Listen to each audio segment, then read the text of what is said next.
तो देखिए, team building का अर्थ ये है कि टीम और बिल्डिंग दो एक टर्म्स है। टीम क्या होता है? उसको बनाना, बिल्डिंग मतलब बनाना। तो टीम को हम बनाएंगे कैसे? ठीक, अगर हम टीम अच्छा बनाते हैं तो सही तरीके से काम होगा और जो हम सेट किए हैं गोल वो अचीव कर पाएंगे। अदरवाइज क्या होगा कि हम टीम ही ऐसा बनाए हैं कि वो हमारे गोल को अचीव ना कर पाए, तो ऐसा कोई क्या काम कर। तो हमको जो टीम सेलेक्ट करेंगे किसी भी, जैसे पहले तो गोल सेट करेंगे कि हमको करना क्या है। ठीक है, तो एक गोल सेट करते हैं। तो गोल सेट करने के बाद उसको टीम को डिसाइड करेंगी इस गोल को अचीव करने के लिए हमको क्या क्या रिक्वायरमेंट है। तो ऐसे रिक्वायरमेंट के बंदे को हायर करेंगे, ऐसा को टीम बनाए ताकि वो उस गोल को अचीव कर सके। तो देखिए, दो दो एस्पेक्ट हो सकते हैं इसके टीम बिल्डिंग के, नेगेटिव एस्पेक्ट और पॉजिटिव एस्पेक्ट दोनों हो सकते हैं। ठीक है, अगर हम सही तरीके से वो टीम बनाएंगे, टीम बिल्डिंग टीम बनाना, ठीक है, अगर सही तरीके से हम टीम बनाएं तो क्या होगा, पॉजिटिव रिजल्ट आएगा और हम हमारा गोल अचीव होगा। अगर अदरवाइज क्या होगा, अगर टीम के मेंबर जो हम डिसाइड किए हैं, लिए हुए हैं, अगर वो सही तरीके से एक्सपर्टीज नहीं है उस काम में और उसको हायर कर लिए हैं, उसको काम करवा रहे हैं, तो जो हमारा गोल है प्रेजेंटली अचीव नहीं हो पाएगा। तो वो नेगेटिव एस्पेक्ट में जाता है। ठीक है, तो ये आगे हम इसमें पढ़ेंगे टीम बिल्डिंग में किस तरह से हम टीम का निर्माण करें, टीम बिल्डिंग करें। ठीक है, उससे क्या-क्या कैरेक्टरिस्टिक है, टीम होता क्या चीज़ है, ये सब आगे देखते हैं। नेक्स्ट स्लाइड में देखिए, टीम का मतलब होता है, टीम बिल्डिंग का मतलब क्या है? Refer to the process establishing and developing a great sense to collaborate and trust between team members। मतलब एक ऐसा रिलेशन एस्टैब्लिश करना है, जैसे टीम में नंबर ऑफ पीपल्स होंगे, ग्रुप ऑफ पीपल्स होंगे, चाहे 2 हो, चाहे 5 हो, चाहे 8 हो, जो एक्स वाई हो।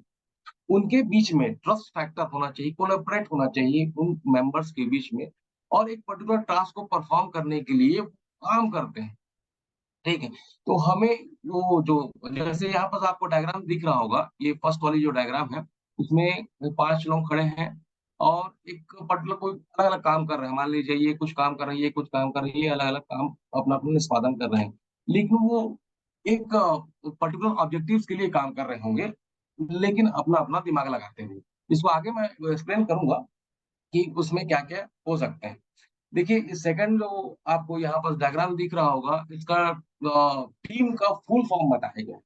Together everyone achieve more, TEAM। ठीक है, टुगेदर एवरीवन अचीव मोर, मतलब एक साथ सभी लोग अचीव कर सकते हैं ज्यादा। जैसे मान लीजिए, अगर आपको जैसे असाइनमेंट में ही आपका देख लेता हूँ, असाइनमेंट आपको जमा करना है। असाइनमेंट का एग्जांपल ले लेता हूँ। आप असाइनमेंट बना रहे हैं, प्रिंसिपल्स ऑफ मैनेजमेंट का असाइनमेंट बना रहे हैं। ठीक है, आप उस बुक को पढ़ रहे हैं, जो एसएलएम दिया गया है। ठीक है, और उसको पढ़ के बना रहे हैं। तो आप जिस तरीके से उसमें आंसर लिख पाएंगे इंडिविजुअली, ठीक है, अगर हम बोल देते हैं कि आप 5 लोगों का ग्रुप बना लीजिए, टीम बना लीजिए। ठीक, अब वो उसमें काम करेंगे। ठीक है, अलग अलग बुक्स को पढ़ लिए हैं, कोई एसएलएम पढ़ा है, कोई और दूसरा बुक के ऑथर को पढ़ा है, या फिर तीसरा व्यक्ति कुछ और ऑथर के बुक को पढ़ा है, चौथा व्यक्ति कुछ ऑथर और ऑथर के बुक को पढ़ा है। ठीक, एक इंडिविजुअल व्यक्ति अगर काम करता है एक पर्टिकुलर थिंग पे, मतलब उसको असाइनमेंट लिखना है, तो वो एक एसएलएम को इंडिविजुअली काम कर रहा है। एक एसएलएम को पकड़ लिया है और उसको पढ़ लिया है, उसके हिसाब से असाइनमेंट को लिख रहा है। अब वहीं पर क्या हो गया, 2-4 व्यक्ति हम लोग और हायर कर लिए, टीम बना लिए हैं। तो दूसरा व्यक्ति है वो एसएलएम के साथ-साथ दूसरा ऑथर के बुक को भी ले लिया। तीसरा व्यक्ति है वो एसएलएम के साथ-साथ तीसरे ऑथर का बुक को ले लिया। ठीक? अब वो ग्रुप में एक टीम बना लिए हैं और उस असाइनमेंट को कंप्लीट कर रहे हैं। असाइनमेंट कंप्लीट करेंगे, तो क्या है, सबका बुद्धि अलग-अलग है, क्योंकि अब एसएलएम का नॉलेज एक बंदा लिया हुआ है, दूसरा दूसरा ऑथर का नॉलेज लिया हुआ है, तीसरा बंदा तीसरे ऑथर नॉलेज लिया हुआ है। अब इसको कंपोजिट वे में अगर बैठ गए हैं, एक टीम काम कर रही है, अब 5 लोग बंदे हायर किए हैं, ठीक है? अब ये ग्रुप जो बना हुआ है, अब वो अपना-अपना दिमाग लगाएँगे उसमें कि ये ऑथर ने ये कहा था, जिसमें जैसे टीम का ही पूछ दिया जाए क्वेश्चन, आपका कुछ असाइनमेंट में, व्हाट इज़ टीम? तो आप एक जो एसएलएम से पढ़ा है अलग लिखेगा, ठीक है, और जो ऑथर के दूसरे ऑथर के बुक से पढ़ा हुआ वो अलग लिखेगा। अब क्या होगा, एक टीम के साथ एक साथ बैठ के कर रहे हैं तो हम एक दूसरे से शेयर करेंगे इंफॉर्मेशन कि मैंने इस ऑथर से पढ़ा हुआ और आप एसएलएम से ये पढ़े हुए हैं और आप इस ऑथर से ये डेफिनेशन पढ़े हुए हैं, तो ये क्या कंपोजिट वे में तीनों एक दूसरे से बातचीत करेंगे, चारों जो भी टीम मेंबर है एक दूसरे से बातचीत करेंगे और वो क्या करेंगे, आदान प्रदान करेंगे, इंफॉर्मेशन का आदान प्रदान करेंगे कि आप एसएलएम का भी डेफिनेशन लिखेंगे और दूसरे ऑथर का भी डेफिनेशन लिखेंगे और तीसरे ऑथर का भी डेफिनेशन लिखेंगे। तो ये अगर आप इंडिविजुअली रहते तो क्या करते हैं, एसएलएम बस पढ़े हैं तो एसएलएम का आप ऑथर का डेफिनेशन लिख देते हैं। लेकिन अब दो तीन लोग और हैं वो अलग अलग बुक से पढ़ के आए हैं तो वो कंपोजिट वे में आपको बताएं एक साथ बैठे हो तो क्या कि अब चार ऑथर का चार नॉलेज चार लोग हो आप, पांच या पांच लोग जो भी एक्सवाइजेड, तो आप लोग एक साथ में हो तो पांच आपको अलग अलग ऑथर के डेफिनेशन लिख सकते हो आप। तो इसमें क्या होगा, वर्क जो है अफेक्टिव होगा, जो असाइनमेंट आप लिखोगे वो अफेक्टिव वे में लिखोगे। आप सिंगल रहते तो सिंगल एक ऑथर का लिख देते बस, लेकिन आप चार पांच लोग मिल जाओ और उसके बाद काम करो उस पे, तो ज्यादा इफेक्टिव बनेगा, जो असाइनमेंट हो ज्यादा इफेक्टिव बनेगा। इसलिए टीम का मेकिंग होना बहुत जरूरी होता है। लेकिन हाँ, मेन एग्जाम में टीम का निर्माण नहीं होगा ना। आप अब अभी इंडिविजुअली क्योंकि घर में दिया गया असाइनमेंट को आप तो काम कर रहे हो तो आप पढ़ के लिख सकते हो, ठीक है, लेकिन आपको टीम का काम एग्जाम में नहीं होगा क्योंकि वहाँ पर्टिकुलर इंडिविजुअली आप पढ़ के आना होगा, इंडिविजुअल लिखना होगा, वहाँ टीम अप्लाइड नहीं होगा, वो एग्जाम्पल फॉलो नहीं होगा। समझ में आया टीम का मतलब, समझ में आया? और भी एग्जाम्पल देता हूँ आप लोगों को, आ रहा है समझ में?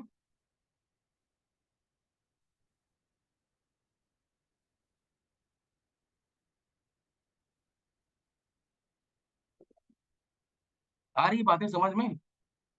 ओके। देखिए टीम टीम का एक और एग्जांपल आपको बताता हूँ, जैसे हमारा क्रिकेट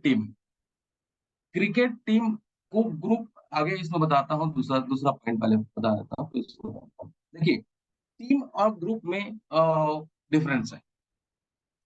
टीम मतलब क्या होता है और ग्रुप मतलब क्या होता है, दोनों की दोनों टर्मिनोलॉजी में डिफरेंस है।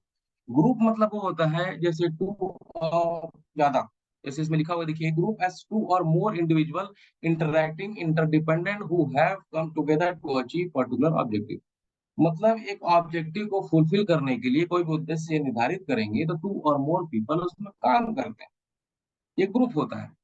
जैसे कोई भी ऑर्गेनाइजेशन है, एचआर डिपार्टमेंट है, तो वहां पर एक पर्टिकुलर कुछ काम दे दिया हुआ है तो एचआर एक्सपर्टीज जो 10 बंदे हायर किए हैं अपने अंदर, वो उसी उसी गोल पे काम करेंगे। लेकिन टीम क्या होता है, team work group is a group, work group means team is a group that interact friendly to share information and to make decision to have each member perform within his or her area of responsibility। मान लीजिए example ले लेते हैं इसमें group और team.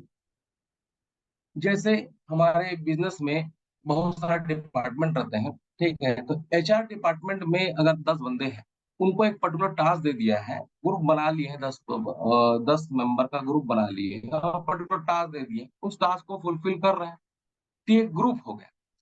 लेकिन हम उसी ऑर्गेनाइजेशन में बहुत सारे डिपार्टमेंट हैं, जैसे कि एचआर डिपार्टमेंट, प्रोडक्शन डिपार्टमेंट और and so on so. Her department से हम एक एक बंदे को हायर कर लिए और हमें एंड प्रोडक्ट बता दिए कि हमें फाइनलाइज काम ये करना है, हमारा ऑब्जेक्टिव को निर्धारित कर दिए। हम एक एक्सपर्ट को उठा लिए एचआर से, हम एक एक्सपर्ट को उठा लिए मार्केटिंग डिपार्टमेंट से, हम एक एक्सपर्ट को उठा लिए प्रोडक्शन डिपार्टमेंट से। तो वो जो पर्टिकुलर एक्सपर्ट है वो काम करेगा और एक ऑब्जेक्टिव को अचीव करता है, लेकिन वो खुद ही एक्सपर्ट है। ग्रुप में क्या होता है, वो एक पर्टिकुलर टास्क में काम करने के लिए दे दिया, सभी भीड़ है उसमें काम करने के, जैसे इसमें दिख रहा होगा आपको, आपको एक तो काम दे दिया है, इसको बोला कार में उसे करना है, तो ये अपना अपना दिमाग में लगाएंगे, इसको करने में जुट जाएंगे। दो से ज्यादा पीपल हैं और एक काम कर रहे हैं और इसको बोला आकार में कर दिए। लेकिन टीम में क्या होगा, एक्सपर्ट्स रहेंगे, वो अपना अपना दिमाग लगाएंगे, टास्क को दे दिया गया है, लेकिन उसमें अपना अपना दिमाग लगाएंगे, ये बंदा अलग दिमाग लगाएगा, ये बंदी अलग दिमाग लगाएगी, जैसे दिख रहा होगा डायग्राम में। तो अलग अलग अपना एक्सपर्टीज रहेंगे अपने फील्ड में, और उसमें अपना दिमाग लगाएंगे, जो ऑब्जेक्टिव है उसको फुलफिल करेंगे, जो भी उद्देश्य होगा उनका तो फुलफिल करेंगे। ये टीम होगी। और एक ग्रुप हो गया। ग्रुप में मतलब ग्रुप और टीम का डिफरेंस ये समझ जाइएगा। ग्रुप में मतलब एक टास्क दे दिया है, उसको कर रहे हैं, उसमें एक्सपर्टीज नहीं, उसमें कर रहे हैं और उसको फुलफिल करेंगे उसी फील्ड में एक्सपर्टीज से बस। लेकिन टीम में क्या होगा, टीम में बहुत सारे फील्ड के एक्सपर्टीज रहेंगे, और उसका वो जो ऑब्जेक्टिव्स रहेगा उसको फुलफिलमेंट करेंगे। ये टीम हो गया। जैसे क्रिकेट टीम हो गई। क्रिकेट टीम में क्या है, उसको ग्रुप नहीं कहा जाएगा। क्रिकेट जो टीम है उसको ग्रुप कहेंगे क्या, उसमें बहुत सारा एक्सपर्टीज है। कोई बैट्समैन है, कोई बॉलर है, ठीक है, कोई विकेट कीपर है, और उससे उससे क्या बन रहा है, टीम बन रहा है। ठीक है, कोई बैटिंग में अच्छा परफॉर्मेंस देता है, कोई बॉलिंग में अच्छा परफॉर्मेंस दे रहा है, कोई उसमें कीपिंग में और फील्डिंग में कोई एक्सपर्टीज है। तो ठीक, अलग अलग एक्सपर्टीज है, और वो एक टीम बना के एक पर्टिकुलर ऑब्जेक्टिव को फुलफिल कर रहा है, तो वो टीम है, उसको ग्रुप नहीं कहेंगे। क्रिकेट क्या है, एक टीम, तो इट्स नॉट अ ग्रुप। ठीक है, समझ में आया। अब क्या है, इसमें आगे बढ़ते हैं। टीम, अच्छा, आप लोग खाना बनाना किसको किसको आता है, सब्जी बनाना किसको किसको आता है।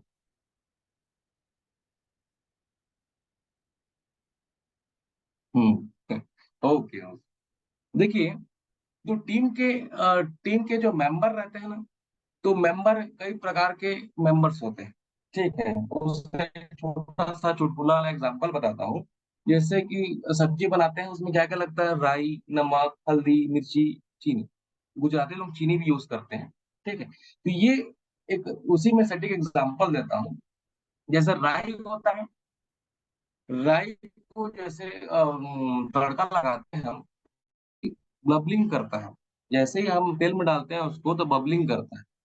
वैसे ही टीम के कुछ मेंबर होते हैं, तो वो भड़कते हैं, बहुत एक्सप्रेसिव नेचर के रहते हैं। जैसे कि सर ने बोल दिया कि आपको ये काम खत्म करके जाना है, तो वो क्या करता है, सर आपने पहले नहीं बताया, सब आप मेरे को यहाँ जाना था, और आप वो गलत समय पे बता रहे हो। तो ऐसा कुछ उछलने वाला राई की तरह होते हैं। ऐसे मेंबर बता रहा हूँ कैसे किस प्रकार के मेंबर होते हैं। दूसरा, नमक के जैसे होते हैं। नमक मतलब वो एक उसका कोई अस्तित्व नहीं रहता, लेकिन जब वो सब्जी में डालते हैं तो वो स्वाद ले आता है सब्जी। ठीक है, तो वैसे ही टीम के ऐसे मेंबर्स रहते हैं, कुछ मेंबर्स ऐसे रहते हैं जो नमक की तरह रहते हैं, जो अपना क्रेडिट तो नहीं लेते हैं, लेकिन उनके रहने से टास्क में बहुत ही इफेक्ट पड़ता है। वो नमक की तरह होते हैं। ठीक है, तीसरा जो पॉइंट बता रहा हूँ, हल्दी। हल्दी क्या होता है, हल्दी जब डालते हैं सब्जी में, तो कलर फैला देता है, पीला कर देता है वो सब्जी को। तो वैसे टीम मेंबर में भी कुछ होते हैं जो कि हल्दी के जैसे रहते हैं। जैसे वो क्या करते हैं, करते करते कुछ नहीं है, लेकिन क्या करते हैं, हल्दी की तरफ फैल जाते हैं कि मैंने ये किया है। ठीक है, लास्ट मौके पे आएंगे, और वो बताएंगे कि पूरा टास्क कंप्लीट हो गया, तब उसमें क्रेडिट लेने की कोशिश करते हैं हल्दी की तरह, कि मैंने पूरा इसको इसका निर्माण किया है, और क्रेडिट उसको लेते हैं। वो हल्दी की तरह रहते हैं। ठीक है, अब कुछ लोग टीम मेंबर मिर्ची की तरह होते हैं। जैसे रूडली बोलना। ठीक है, कुछ सेंटेंस मुंह से निकालेंगे तो गलत सेंटेंस ही निकालेंगे। ठीक है, दिमाग का सातवें आसमान पर रहता है। ठीक है, और रफ लैंग्वेज, ठीक है, गाली गलौज से बात करना। ऐसे कुछ लोग टीम मेंबर्स होते हैं। ठीक है, छोटा सा एग्जांपल दिया। मेंबर, जो टीम के मेंबर इस प्रकार के होते हैं, लेकिन सभी टीम मेंबर्स का अपना अपना अस्तित्व है। चाहे वो राई हो, नमक हो, हल्दी हो, मिर्ची हो, जो भी हो, तो उसका अपना अपना अस्तित्व है, और अपने अपने तरीके से काम करते हैं। उस लेवल में अपना अपने लेवल पे वो एक्सपर्टीज होते हैं। ठीक है, और काम करते हैं, और काम का निष्पादन करते हैं, तभी उसको टीम में रखा गया है। ठीक है, आगे चलते हैं।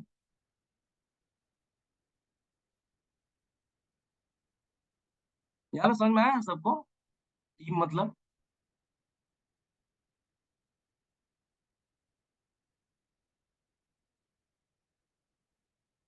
आ रही समझ में। ओके, आगे बढ़ते हैं। नेक्स्ट जो है इसमें, एक्वायरिंग द टीम, टीम को बनाना या फिर टीम बिल्डिंग प्रोसेस भी कह सकते हैं। ठीक है, बनाते कैसे हैं? अगर देखिए शुरू में बताया कि अगर टीम हम सही तरीके से बनाएंगे तो हमारा ऑब्जेक्टिव सही तरीके से फुलफिलमेंट होगा। अगर टीम टीम अगर गलत आ गए तो हमारा ऑब्जेक्टिव क्लियर नहीं है और वो फुलफिल नहीं हो पाए। ठीक है, तो टीम को बनाने के लिए हमें क्या क्या करना होगा, सही तरीके से अगर टीम बनाना है तो ये 5 पॉइंट्स दिख रहे होंगे, देखिएगा।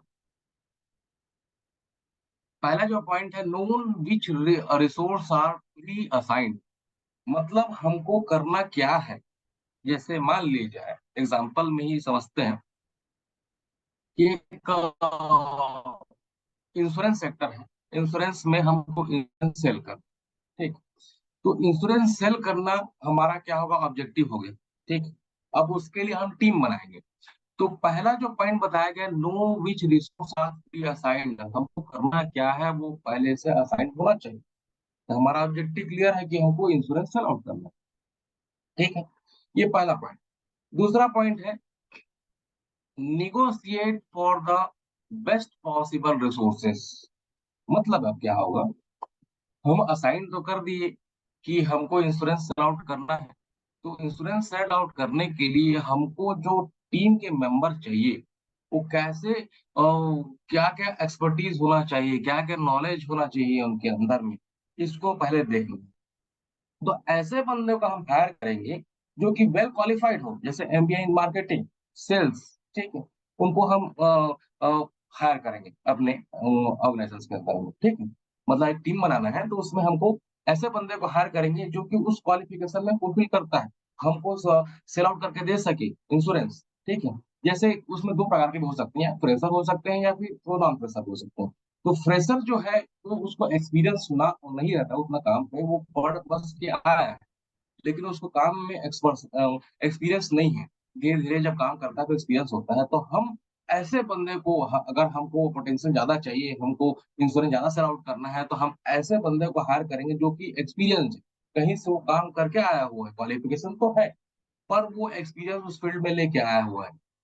ठीक है, तो हायर कैसे करेंगे, दूसरा point, negotiate for the best possible resources, मतलब ऐसा रिसोर्स को हमको लेके आएंगे, ऐसा टीम मेंबर चूज करेंगे जिसका हाईएस्ट क्वालिफिकेशन हो, उस फील्ड में एक्सपर्टीज हो और उसको नॉलेज उस चीज का, ताकि वो हमारा जो काम है, हमारा जो गोल सेटअप किए हैं उसको फुलफिल कर सके। ठीक? तीसरा जो पॉइंट है, hire hire right person at right time and right place with right direction. अब क्या है, हम लेके आ गए को well qualified and experience person को लेके आ गए। ठीक है, तो हमको, जैसे हमको बिलासपुर में सेल आउट करना है इंश्योरेंस, ठीक है, तो हम क्या करेंगे, पर्टिकुलर पर्सन को पर्टिकुलर समय में पर्टिकुलर स्थान पे पर्टिकुलर टाइम में उसको दे देंगे कि आप एक काम कर लो। मतलब राइट पर्सन, जैसे मान लीजिए कोई बंदा बिलासपुर का है, कोई बंदा रायपुर का है, कोई बंदा कोरबा, ठीक है, तो हम क्या करेंगे, कोरबा वाले पर्सन को, जो कोरबा से हम हायर किए हैं, उस पर्सन को क्या करेंगे, हम कोरबा में सेल आउट करने के लिए भेजेंगे। और जो बिलासपुर का बंदा है उसको बिलासपुर में सेल आउट करने के लिए भेजेंगे, क्योंकि वो मार्केट पे फेमराइज्ड है। ठीक है, वो उसको पता है बिलासपुर में कहाँ कहाँ जा सकते हैं, और वो थोड़ा सा उससे फेमराइज्ड रहेगा। और रायपुर के बंदे को कोरबा भेज देंगे तो कोरबा जानता ही नहीं है, देखा ही नहीं, पर्सन को राइट प्लेस में सही समय पे उसको सही डायरेक्शन देके काम करवाएं। मतलब दे दीजिए, रायपुर का जो बंदा है बिलासपुर में, और जो रायपुर का बंदा है वो रायपुर में दे दीजिए, तो क्या करेगा, वो अच्छी तरह समझा हुआ है, तो वो सही तरीके से इस कार्य को अपना निष्पादन कर पाएगा। ये तीसरा जो पॉइंट हो गया। चौथा जो पॉइंट है, गिव प्रॉपर ट्रेनिंग। इससे गिव गिव प्रॉपर ट्रेनिंग। अब क्या करना है, उसको रिक्रूट कर तो दिए हम, ठीक है, क्वालिफिकेशन के हिसाब से, एक्सपीरियंस के हिसाब से, और प्लेस्ड भी कर दिए, जहां पर उसको काम करना है वहां पर उसको स्थापित कर दिए, ठीक, भेज दिया गया। अब उसको, भले वो एक्सपीरियंस बंदा है, लेकिन उसको क्या है, जब हमारा जो इंश्योरेंस सेक्टर अलग होगा, कहीं और पे इंश्योरेंस सेक्टर का वो पॉलिसीज रूल्स रेगुलेशन अलग होगा, किसी और इंश्योरेंस सेक्टर का रूल्स और पॉलिसी अलग होगा। ठीक है, तो हमारा जो पॉलिसी है, रूल्स रेगुलेशन है, जो जिस इंश्योरेंस सेक्टर में काम कर रहा है, उसको प्रॉपर ट्रेनिंग दे देना, ताकि वो अपने कस्टमर को जब वो सेल आउट करने जाए तो उसको प्रॉपर वे में समझा सके। ठीक है, तो ये चौथा पॉइंट है, गिव प्रॉपर ट्रेनिंग देना उनको। Understand the understand the abilities and problems of team. हमको क्या करना है, अगर वो फील्ड में लास्ट जो पॉइंट है उसका डेफिनेशन ये है कि अगर वो फील्ड में काम कर रहा है, ठीक है, हर हम अच्छे क्वालिफिकेशन के, well behaved and well experience को ले आए हैं और उसको राइट प्लेस में असाइन भी कर दिए हैं, प्रॉपर ट्रेनिंग भी दे दिए हैं, तो वो जब फील्ड में जाता है तो उसको कुछ ना कुछ प्रॉब्लम आएंगी। ठीक है, जब वो कस्टमर से डील आउट करेगा, ठीक है, डील करेगा, तो कुछ प्रॉब्लम वो फेस करेगा अपने एनवायरनमेंट में जाके, मतलब वो जो मार्केट है उसमें जाएगा तो वो फेस करेगा। उसको कुछ प्रॉब्लम्स आएँगे, तो ये कुछ पॉसिबिलिटीज़ हैं, तो ये क्या करना है, जो टीम का जो हेड, जो टीम का हेड रहा है, जो टीम का निर्माण किया है, उसका दायित्व ये बनेगा कि उस प्रॉब्लम को सॉर्ट आउट करे, अंडरस्टैंड करे, जो भी पॉसिबिलिटीज़ वहाँ बन रहा है, जो भी प्रॉब्लम वहाँ क्रिएट हो रहा है, उसको फाइंड आउट करके उसको हटाए। तब वो जाके उसको सेल आउट कर पाएगा, जो वो बंदा जो वो है, वो सेल आउट कर पाएगा कस्टमर को अपना प्रोडक्ट। ठीक है, तो ये जो 5 पॉइंट है, इसके बेसिस में हम टीम मेंबर का निर्माण कर सकते हैं। ठीक, एक्वायरिंग द टीम। ठीक, टीम बिल्डिंग में देखिए यहाँ आपको दिख रहा होगा, डायग्राम दिख रहा होगा जिसमें क्या है, टीम बिल्डिंग में जो टीम के मेंबर जो सिलेक्ट होंगे, इसी प्रेफरेंस में जो अभी 5 पॉइंट बताया उस पॉइंट पॉइंट में टीम के मेंबर सिलेक्ट होंगे और वो काम करने के लिए करेंगे। तो उसमें सबसे पहले देखिए गोल होगा, जो पर्टिकुलर गोल होगा, यहाँ दिख रहा है गोल। ठीक है, उसमें एक टीम का हेड होगा जो कि लीड करेगा, गाइड करेगा अदर मेंबर्स को कि तुम इस तरह से करो, उनको मोटिवेट भी करेगा। तो ये टीम के मेंबर बाकी जो कम्युनिकेशन, कोऑपरेशन एंड कोलैबोरेशन दिख रहा है, मतलब एक दूसरे का सहयोग, एक दूसरे को आदान प्रदान करना है इंफॉर्मेशन, ठीक है, इसके तहत वो काम करेंगे, तब वो क्या होगा, मैक्सिमम अपना सेल आउट कर पाएंगे। ठीक है, ये है team, acquiring the team. Team इसको बोल सकते हैं टीम प्रोसेस। ठीक है, अगला पॉइंट ये समझ में आ गया। वॉइस ब्रेक हो रही है।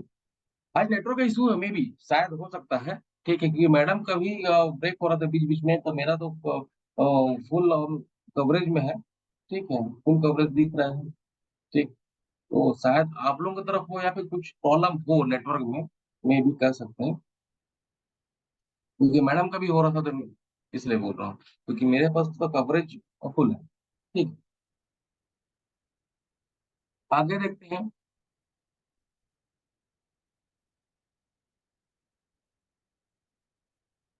Okay okay, clear.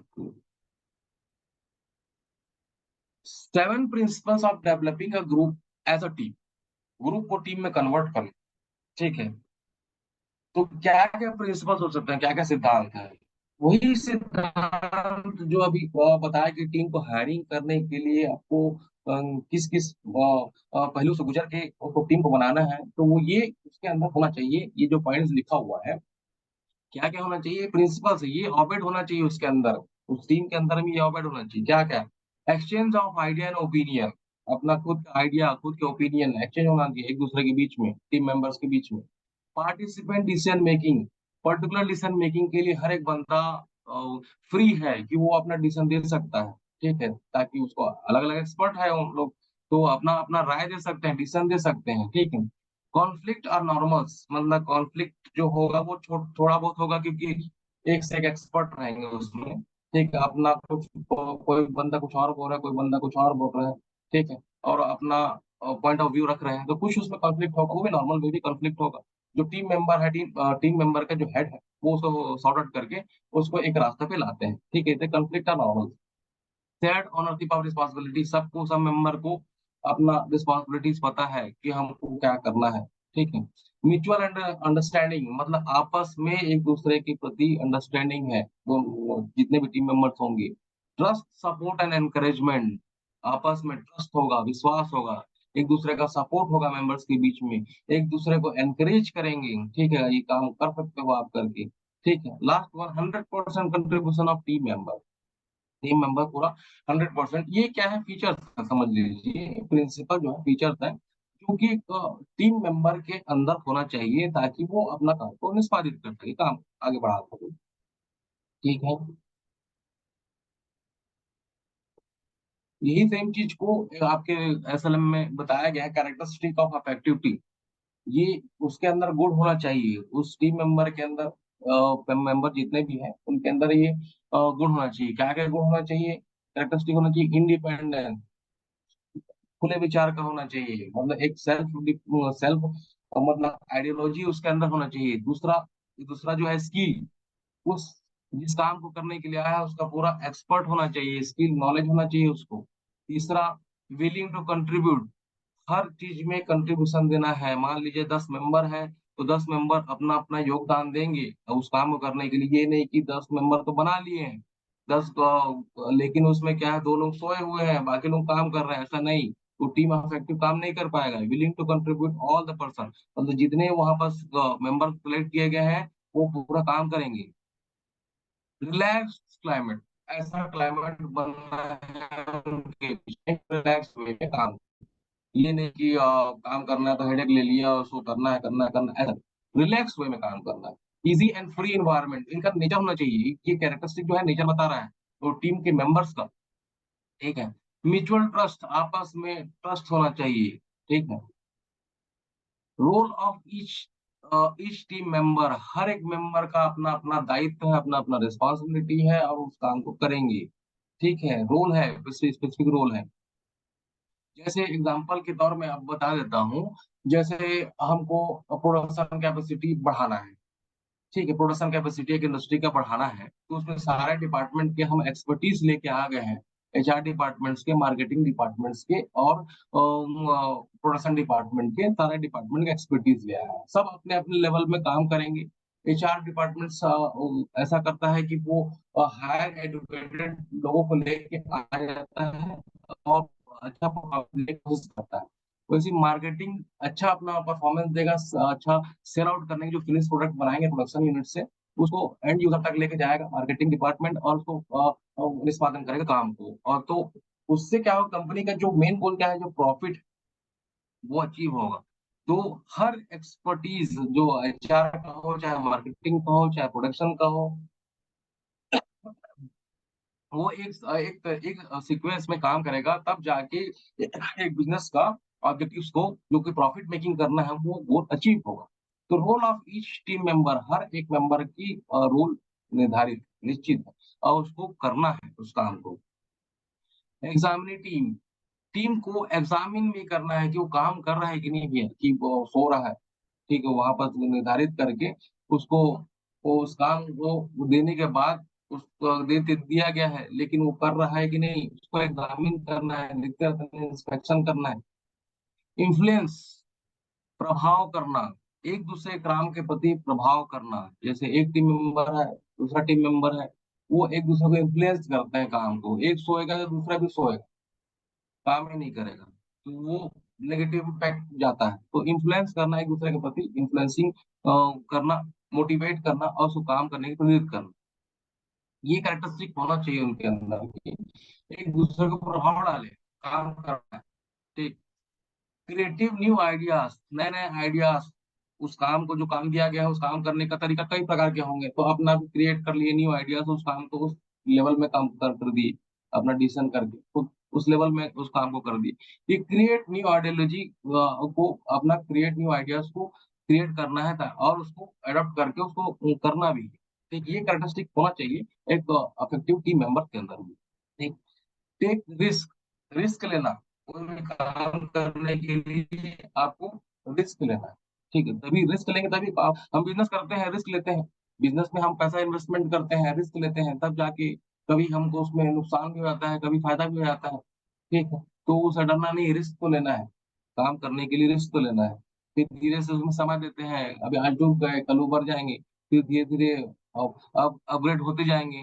ठीक है, तो टेक रिस्क, रिस्क लेना है। तो टीम मेंबर को क्या है, रिस्क लेना पड़ेगा। ठीक है, रिस्क लेके वो काम करेंगे। Clear about goal, goal clear होना चाहिए उनको, जो कर रहे हैं काम, उनको गोल, हमको करना क्या है, एचआर डिपार्टमेंट को पता है, उनके टीम मेंबर को पता है कि करना क्या है।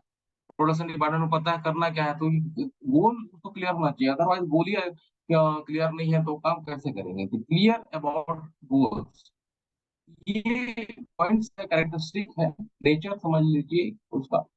ठीक है, ये टीम मेंबर्स के अंदर होना चाहिए। ठीक है,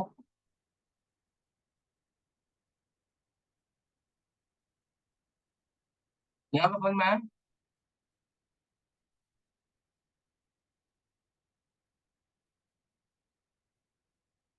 आ रही है समझ में?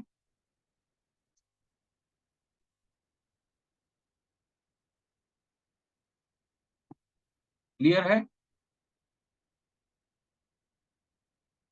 ओके, अगला देखते हैं। Okay okay okay. अगला इसमें देखते हैं, ये आपको एक डायग्राम दिख रहा होगा कि क्या है, मैं आपको बताऊंगा। ये जो डायग्राम है, प्री स्टेज से लेकर लास्ट एडजॉर्निंग तक, फॉर्मिंग, स्टॉर्मिंग, नॉर्मिंग, परफॉर्मिंग, एडजॉर्निंग, ये क्या चीज है तो बताऊंगा।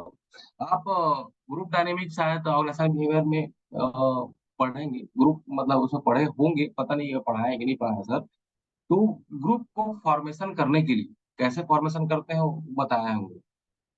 ठीक है, तो ये एक स्टेप है। जब टीम को हम डेवलप करते हैं, टीम को कैसे डेवलप करते हैं वो तो वो आप पहले पॉइंट्स में बता दिए, टीम को कैसे बनाना है। ठीक, टीम को बनाने के लिए जो प्रोसेस से गुजरती है वो ये प्रोसेस है। पहला जो प्रोसेस है वो फॉर्मिंग है, दूसरा स्टॉर्मिंग है, तीसरा नॉर्मिंग है, चौथा परफॉर्मिंग है, और लास्ट वन है एडजॉर्निंग है। अभी है क्या चीज, फॉर्मिंग, स्टॉर्मिंग, नॉर्मिंग, परफॉर्मिंग, एडजॉर्निंग है क्या? अलग है दिमाग में। फॉर्मिंग मतलब एक फॉर्मल वे में पहले किसी भी काम को निष्पादित करने के लिए मेंबर की जरूरत है, टीम की जरूरत है। टीम के मेंबर्स में मेंबर को इंट्रोड्यूस करना, टीम में मेंबर को इंट्रोड्यूस करना, लाना, पहला पॉइंट। फॉर्मिंग मतलब क्या होता है, ये चार पांच पॉइंट जो दिख रहे होंगे आपको, ये फॉर्मिंग को फॉर्म करता है। पहला है मेंबर गेट इंट्रोड्यूस, मतलब टीम में जो मेंबर आया हो तो पहले इंट्रोड्यूस कराना है कि 10 बंदे आए हैं मान लीजिए, तो 10 बंदे आपस में इंट्रोड्यूस करेंगे। ठीक, कि ये इस एक्सपर्ट है, ये इस फील्ड में एक्सपर्ट है, ये इस फील्ड में एक्सपर्ट है, ये फॉर्मेशन हो गया। ठीक, दूसरा पॉइंट है कि अपना पर्सनल इंफॉर्मेशन को एक दूसरे के बीच में शेयर करना। तो जो 10 मेंबर है, भैया वो बताएगा कि मैं इलेक्ट्रिकल में महारत हासिल किया हूँ और इस टीम का मेंबर हूँ, मैं मैकेनिकल में महारत हासिल किया किया हूँ और इस टीम का मेंबर हूँ। ऐसे वो अपना इंफॉर्मेशन को शेयर करेंगे कि वो किस फील्ड से आए हैं और क्या एक्सपर्टीज है उनकी, क्या किस चीज का नॉलेज है। तो पहले इंट्रोडक्शन लेंगे अपना अपना, दूसरा अपना पर्सनल इंफॉर्मेशन को शेयर करेंगे, and start to accept other, और एक दूसरे को समझने की कोशिश करेंगे। स्टार्ट टू एक्सेप्ट अदर, दूसरे को एक्सेप्ट करेंगे, एक मेंबर दूसरे मेंबर, दूसरा मेंबर तीसरा मेंबर को, एक दूसरे को स्टार्ट करेंगे एक्सेप्ट करने की। तीसरा जो है attention toward group task, group का जो टास्क रहेगा जो उनको करना है, 10 मेंबर को जो करना है, ठीक है, तो उसके टास्क के प्रति अटेंशन, मतलब उस तरफ जागरूक होना है। जैसे मान लो कुछ पर्टिकुलर काम करना है, तो जो मेंबर है उसके तरफ जाएंगे कि उस काम को हमें 10 लोगों को मिलकर उस काम को फुलफिल करना है। ठीक, लास्ट जो है interaction among group member is possible, interaction भी होना चाहिए उनके बीच में, आपस में तालमेल अच्छा होना चाहिए, कोलैबोरेशन, कम्युनिकेशन अच्छा होना चाहिए। ठीक, तो जैसे टीम मेंबर हम डिसाइड कर लिए, हायर कर लिए हैं, हायर करने के बाद टीम मेंबर फॉर्म कर लिए, 10 मेंबर फॉर्म कर लिए मान लिया फॉर एग्जांपल, तो 10 मेंबर में जो पहला जो फॉर्मेशन होगा, जो पहला जो पॉइंट होगा, हायरिंग करने के बाद जो फॉर्मिंग होगा, पहला स्टेप ये सब होगा कि मेंबर गेट इंट्रोड्यूस, एक दूसरे में इंट्रोडक्शन होंगे, शेयर करेंगे अपना पर्सनल इंफॉर्मेशन, एक दूसरे का एक्सेप्ट करेंगे। ठीक है, अब टास्क के प्रति जागरूक रहेंगे कि उसको करना है, और इंटरेक्ट करेंगे, एक दूसरे के बीच इंटरेक्ट करेंगे ग्रुप मेंबर्स। ठीक, ये पहला पॉइंट होगा फॉर्मेशन। ठीक, अगला जो पॉइंट है स्टॉर्मिंग। स्टॉर्मिंग मतलब एक तूफान की तरह होता है, स्टॉर्म मतलब तूफान। इन हिंदी, इन तूफान। स्टॉर्मिंग मतलब तूफान होता है। तो स्टॉर्म क्या होता है स्टॉर्मिंग? इसके अंदर ये देखिए 3 पॉइंट है। Competing for status. देखिए वहां पर अब जो मेंबर है वो अलग अलग से एक्सपर्ट है, अलग अलग फील्ड से आए हैं, अलग अलग नॉलेज है, उनको एक्सपर्टीज है अपने फील्ड में। तो उनके पास नॉलेज भी उतना ही होगा। ठीक। तो अपने अपने स्टेटस के लिए वो compete करेंगे कि मैं टीम लीडर बनूंगा। ठीक है, मेरे पास ये नॉलेज है, मेरे पास ये इस प्रकार का नॉलेज है। ठीक है, उनके बीच में क्या होगा? आर्ग्यू होगा, किसी भी स्ट्रेटेजी को लेके आर्ग्यू होगा, क्योंकि उनका हर फील्ड के नॉलेज लेके आए हैं, अलग अलग है उन लोग। ठीक है। तो पहले तो स्टेटस के लिए कंपटीशन होगा उन लोग के बीच में, जो 10 मेंबर है। ठीक। दूसरा जो होगा आर्ग्यू होगा। किसी स्ट्रेटेजी पे अगर बहस हो रही है तो आपस में वो बहस करेंगे, क्योंकि सबको नॉलेज, तो अपना अपना नॉलेज को दिखाएंगे। ठीक है, तो आर्ग्यू होगा उन मेंबर्स के बीच में। लास्ट जो है मे experience variation of tension and anxiety. अब क्या होगा? अपना अपना वो राय बता दिए, अपना स्टेटस के लिए वो compete कर रहे हैं, तो उनके बीच में थोड़ा तनाव होगा, एंजाइटी होगा। ठीक। ये स्टॉर्मिंग का पार्ट है, जो नेक्स्ट पार्ट में आती है। स्टॉर्मिंग का पार्ट। स्टॉर्मिंग के पार्ट के बाद जब नॉर्मिंग आएगा, तब क्या होगा? नॉर्मल हो जाएगा कंडीशन। ये अपना अपना राय दे दिए हो स्टॉर्मिंग में, अब अपना अपना राय दे दिए, अपना अपना स्ट्रेटेजी बना लिए, आर्ग्यू कर लिए, अब आपस में टेंशन भी हो गए। अब जो टीम हेड रहेगा, टीम का मेंबर का जो हेड रहेगा, वो उसमें एक रिसोल्यूशन निकालेगा, काम निकालेगा। तो पहले इसमें पॉइंट नॉर्मिंग में बताया है, उसको नॉर्मल करेगा। एक तूफान जो उठा हुआ है उसको आप नॉर्मल में लाएगा। ठीक है, तो क्या नॉर्मल करेगा? ग्रुप मेंबर स्टार्ट सेटलिंग, धीरे धीरे वो सेटल होंगे। समझाया जाएगा कि आपके ये बात सही है, और इस पे ही हम बाकी मेंबर्स काम करेंगे। उसको एक जो टीम का हेड रहेगा वो गाइड करेगा और सेटलिंग करेगा धीरे से चीजों को। Member feel part of team, और फील करवाएगा कि सब पार्ट ऑफ मेंबर हो भैया टीम के। ठीक है, सबका राय सुनेंगे, सबका काम करेंगे, जिससे हमको ऑब्जेक्टिव जो हमारा है वो सही तरीके से फुलफिल हो जाए। ठीक है, हम वहां तक पहुंच पाए। तो उसके लिए सबका राय सुनेंगे और जो बेस्ट रहेगा उसमें काम करेंगे। तो ये member feel a part of team, एक फीलिंग करवाएंगे कि आप भैया मेंबर हो। ठीक है, सबकी बात सुनेंगे। तीसरा जो पॉइंट है ग्रुप नॉर्म्स एंड मर्ज। चौथा जो पॉइंट है form the basis of cooperative feeling. ये सब क्या है? आपस में एक अब जो अब डिसाइड किए हैं उन्होंने, स्ट्रेटेजी बनाए हैं, जो मेंबर्स स्ट्रेटेजी बनाए हैं, उनके कुछ नॉर्म्स भी डिसाइड करेंगे कि मेरा ये नॉर्म्स है, इस पे आप काम कर लीजिए। मेरा ये अलग नॉर्म्स बनाया है, तो रूल्स अलग बनाया है उसको, काम को निष्पादन करने के लिए। तो सब अपना अपना राय बता दी। जो टीम मेंबर है वो सबको पहले शांत किया। ठीक है, सबको बताया कि सबका राय को सुनेंगे भैया, शांत रहिए। ठीक है। फिर तीसरा क्या है? उसको सबके नॉर्म्स को, ग्रुप जितने भी हैं मेंबर्स को लिया गया, और उसको कोऑपरेटिव फीलिंग कराया गया कि आप साथ में है, सबका लेके चलेंगे। अब जो कि इसमें का बेस्ट होगा उसको हम असाइन करके उसको काम करने की कोशिश करेंगे। ये नॉर्मल वे में जो स्टॉर्मिंग में जो तूफान उठा था उसको नॉर्मिंग में कम कर दिया गया। ठीक है, अब यहाँ पर डिसाइड हो गया नॉर्मिंग में कि हमको काम को इस तरीके से निष्पादन करना है, सब करा लेने के बाद। ठीक। तो ये जो नॉर्मिंग के बाद जो परफॉर्मिंग स्टेज है, अब जो काम डिसाइड हुआ ना उसको काम करना है, परफॉर्म करना है, टास्क को परफॉर्म करना है। रूल रेगुलेशन बना लिए, सब कुछ हो गया, अब उस काम को कंप्लीट करना है। तो ये परफॉर्मिंग का स्टेज है, जिसमें handle complex problem, task are accomplished, functional roles are perform. जितने भी रोल्स रहेंगे, टास्क रहेंगे, उसको फुलफिल करेंगे। ठीक, कॉम्प्लेक्स जो प्रॉब्लम क्रिएट होगा वो टीम मेंबर्स को रिजॉल्व करेंगे। ठीक, ये परफॉर्मिंग कैटेगरी में आ जाता है। ये जो टीम मेंबर जो हम हायर किए, एक्विजिशन किए हैं, तो एक प्रोसेस में जाएगा। पहला फॉर्मिंग, दूसरा स्टॉर्मिंग, तीसरा नॉर्मिंग, लास्ट वन परफॉर्मिंग। ठीक है। लास्ट जो इसमें दिख रहा होगा आपको नीचे में, एडजॉर्निंग। काम कंप्लीट होने के बाद उस टीम को डिसॉल्व कर देना, ये एडजॉर्निंग स्टेज में आता है। Group web up its work then dissolve. अगर काम कंप्लीट हो गया तो उसको डिसॉल्व कर दिया जाए। ये लास्ट फाइनल स्टेज है। यही चीज हम पढ़े इसमें। Forming, norming, storming, norming, performing and adjourning. ठीक है, एडजॉर्निंग मतलब टीम को ब्रेक करना आफ्टर कंप्लीशन ऑफ जॉब। समझ में आया? क्लियर है?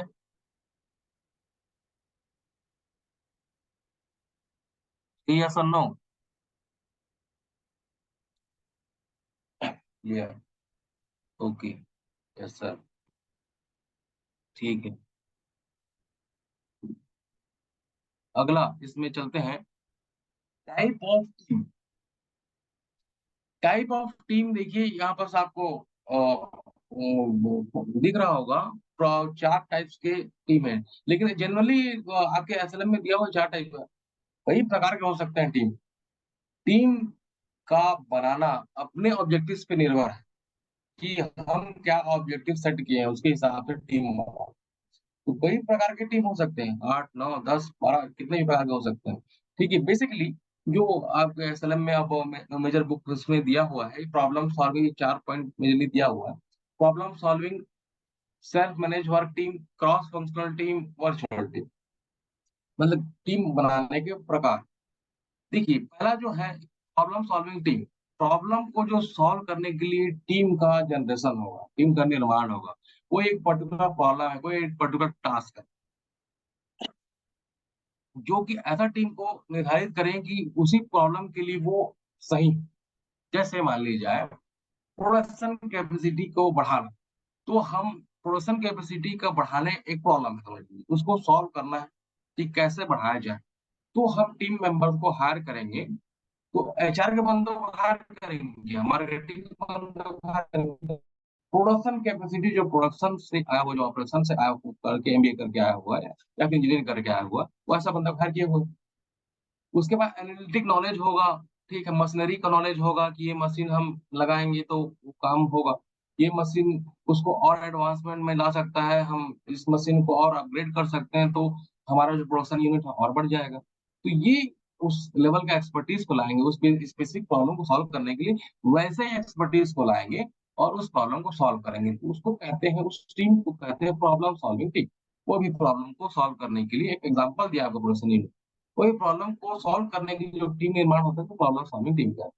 Self manage work team.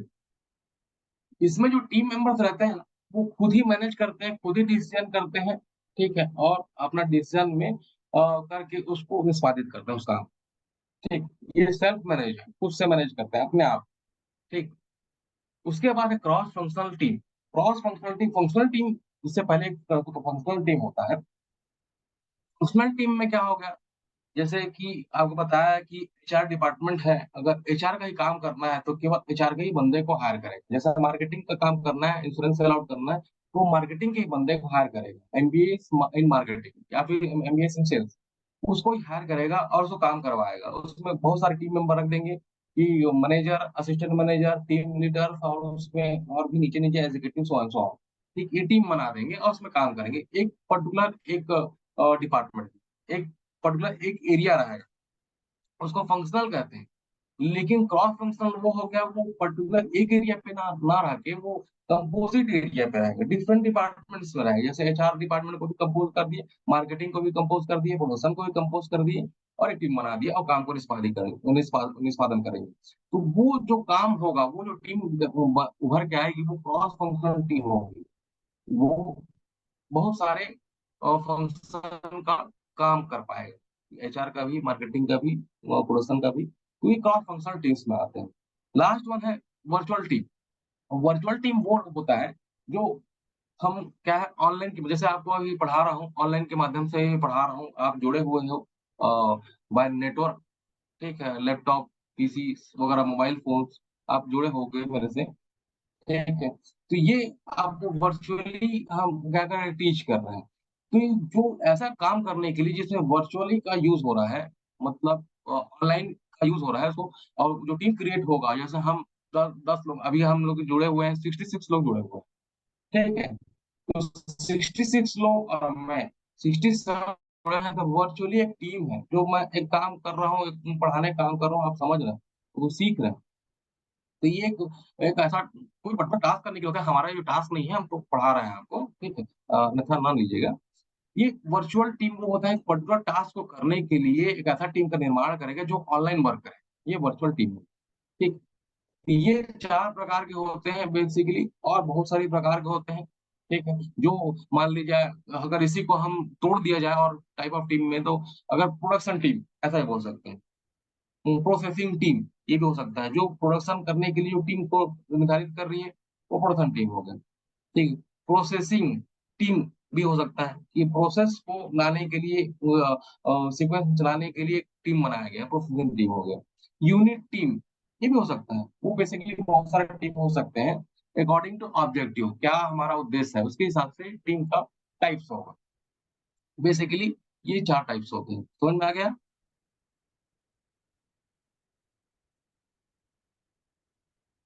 Okay.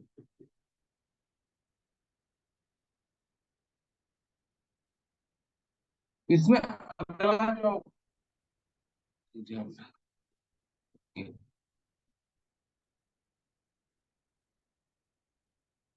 अगला जो हमारा लास्ट पॉइंट्स है इसको देख लेते हैं। Training, development and education. यहाँ तक टीम का खत्म हो गया कहानी। टीम बिल्डिंग क्या है, कैसा है, कैसे निर्माण होगा, ये सारा चीज आपको क्लियर हो गया। इसमें कुछ डाउट है?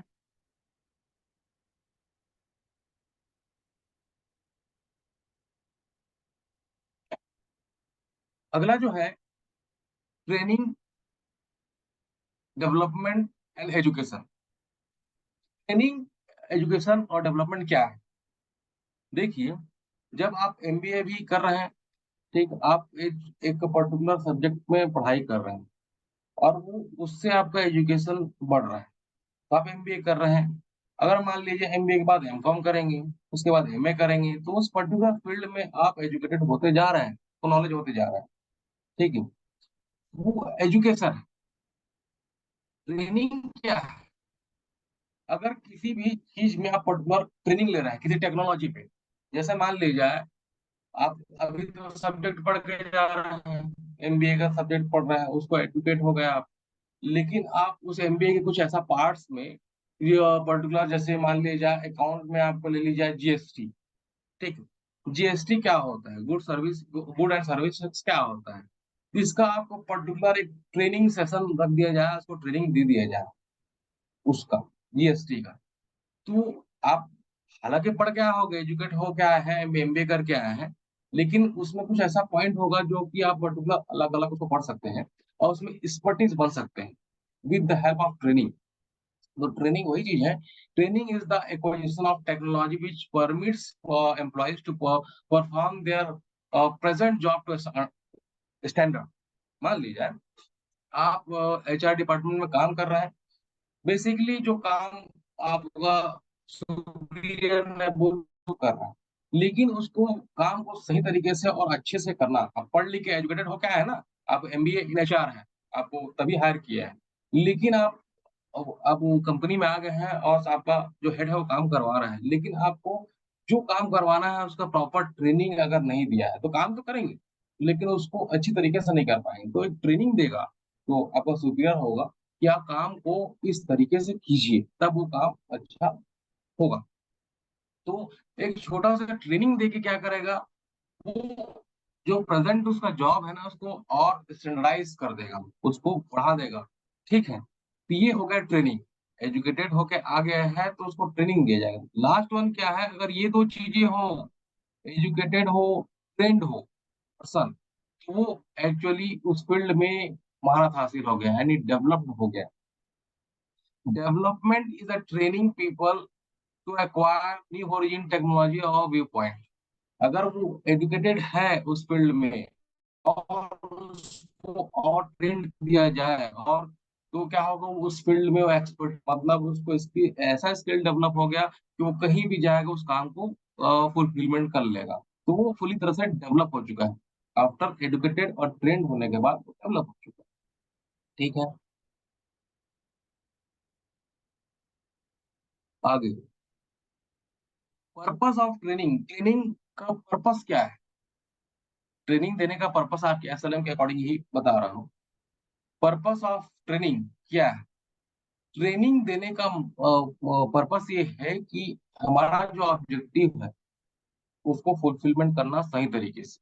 तो ऑर्गेनाइजेशंस के बहुत सारे ऑब्जेक्टिव्स हो सकते हैं, उसको फुलफिलमेंट करता है, जैसे क्या क्या है, to increase the productivity and quality, productivity को बढ़ाना, क्वालिटी और प्रोडक्ट को इंक्रीज करना, to promote versatility and adaptability to new methods, नया मेथड्स को अपने चेंज करना, एडेप्ट करना और उसको फॉलो करके काम को करना। To reduce the number of accident, trained people गलती कम करेगा और एक्सीडेंट होने का काम नहीं होगा, कम होगा। ठीक है, reduce the number of accident, क्योंकि ट्रेंड है, वो करेगा उस काम को, कर लेगा। To reduce the labour turnover, labour का जो टर्नओवर जिसमें ज्यादा लेबर लगेंगे उसमें कम ही लेबर आएंगे, क्योंकि ट्रेंड पीपल ही आ रहा है ना। तो रिड्यूस लेबर टर्नओवर, टर्नओवर यहाँ कहने का मतलब लेबर का टर्नओवर मतलब नंबर ऑफ लेबर, जिसमें जिस काम करने के लिए ज्यादा नंबर ऑफ लेबर लग रहे हैं वहाँ कम होंगे, क्योंकि ट्रेंड लेबर ही आया है। ठीक। To increase the job satisfaction display itself in lower labour turnover and less absentees. इससे क्या होगा, ट्रेंड पीपल जो रहेंगे अगर काम कर रहे हैं तो उनको क्या होगा, सेटिस्फेक्शन, जॉब का सेटिस्फेक्शन ज्यादा होगा, क्योंकि वो ट्रेंड है और काम को इजीएस्ट वे में कर रहे हैं और फुलफिल कर रहे हैं अपना काम को। तो अपना काम को देखिए, कुछ कुछ लोग होते हैं जैसे काम नहीं कर पाते हैं, ट्रेंड भी कर दिए हैं और काम नहीं कर पाते हैं, तो क्या है, उस काम को छुड़ाने के लिए ना क्या करते हैं, छुट्टी मारते हैं। आज मैं कर नहीं पाया तो वो काम को नहीं कर पाएगा ना, तो क्या करता है, छुट्टी मारता है, बहाना करके छुट्टी कर ले। तो वो क्या है, अगर उस काम में महारत हासिल है, ट्रेंड हो गया, तो वो काहे के लिए छुट्टी लेगा, वो काम को निष्पादित करने की कोशिश करेगा, ठीक है, अपने एक्सपर्ट से। ये उसको जॉब सेटिस्फेक्शन के साथ साथ एब्सेंटीज भी लेस होगा और इंक्रीज एफिशिएंसी, लास्ट वन क्या है, एफिशिएंसी इंक्रीज होगा। ट्रेनिंग जब दिया है तो अपना जो काम है वो तो एफिशिएंसी, अच्छा एफिशिएंसी काम देगा। मतलब ये जो पॉइंट दिख रहा है आप लोगों को, पांच जो पॉइंट, छह पॉइंट जो है, पर्पस ऑफ ट्रेनिंग है। ट्रेनिंग का पर्पस यही है कि ये सारा चीजों को वो इंक्रीज कर सके, बढ़ा सके, प्रोडक्टिविटी बढ़ा सके, वर्सिलिटी बढ़ा सके, एक्सीडेंट कम कर सके, लेबर टर्नओवर कम सके, उनमें जॉब सेटिस्फेक्शन बढ़ा के एब्सेंटीज को कम कर सके, ठीक है, एफिशिएंसी को बढ़ा सके। यही है पर्पस ऑफ ट्रेनिंग। समझ में आ गया आप लोगों को? लास्ट स्लाइड में है एडवांटेज ऑफ ट्रेनिंग। ट्रेनिंग देने की ये सारे एडवांटेज हैं। क्या क्या एडवांटेज है, किसी ऑर्गेनाइजेशन को, ऑर्गेनाइजेशन में जो काम कर रहे हैं पीपल्स है, उसको ट्रेंड करते हैं तो क्या क्या आपको एडवांटेज होंगे, उस ऑर्गेनाइजेशन को क्या क्या एडवांटेज मिलेगा, ये सब पॉइंट्स है। इम्प्रूव प्रॉफिटेबिलिटी, प्रॉफिट बढ़ेगा। ऑर्गेनाइजेशन पॉलिसीज अच्छी तरीके से मेक होंगे। Job knowledge, information for future needs, future needs moral, आपस में मोरलिटी बढ़ेगा। अफेक्टिव और डिसीजन मेकिंग है, प्रॉब्लम सॉल्विंग, सही तरीके से डिसीजन लेंगे या प्रॉब्लम को सॉल्व करेंगे, ऑर्गेनाइजेशन गोल को अचीव करेगा। प्रमोशन, अगर ट्रेंड पीपल है तो वो आगे स्तर पे प्रमोट होते जाएगा। बेटर कॉर्पोरेट इमेज, कॉर्पोरेट की इमेज अच्छा बढ़ेगा क्योंकि प्रोडक्टिविटी बढ़ रहा है। फास्टर फास्टर ऑथेंटिकली, यानी कि फास्टर वो सीखेगा कोई चीज, तो फास्ट लर्नर है, ट्रेंड पीपल है तो फास्ट लर्नर है, तो वो सही तरीके से सीख कर वो काम को करेगा। Developing leadership skill, trend people क्या है, वो दूसरे को भी ट्रेन कर सकता है। लीडरशिप स्किल अगर डेवलप हो गया, डेवलपिंग उसके अंदर स्किल डेवलप हो गया, तो वो दूसरे पीपल को, अपने टीम मेंबर के पीपल को डेवलप, गाइडलाइन कर सकता है, मोटिवेट कर सकता है, उनको काम करवा सकता है। ठीक है, रिलेशनशिप, आपस में रिलेशनशिप मजबूत होंगे। ठीक है, इंक्रीजिंग प्रोडक्टिविटी, प्रोडक्टिविटी इंक्रीज होगा। ऑर्गेनाइजेशन का डेवलपमेंट होगा। Sense of responsibility, train, prepare guideline, reducing outside consulting cost, labour management relationship, ये सारा पॉइंट जो है इस ऑर्गेनाइजेशंस का, अगर हम किसी ऑर्गेनाइजेशंस के टीम मेंबर्स को अच्छी तरीके से ट्रेन करते हैं तो ये जो है आपने प्रॉफिटेबिलिटी की तरफ ऑर्गेनाइजेशंस को मूव करें। ठीक है, बस यही है एडवांटेज ऑफ ट्रेनिंग। ठीक है, ये हो गया आपका team and training and development.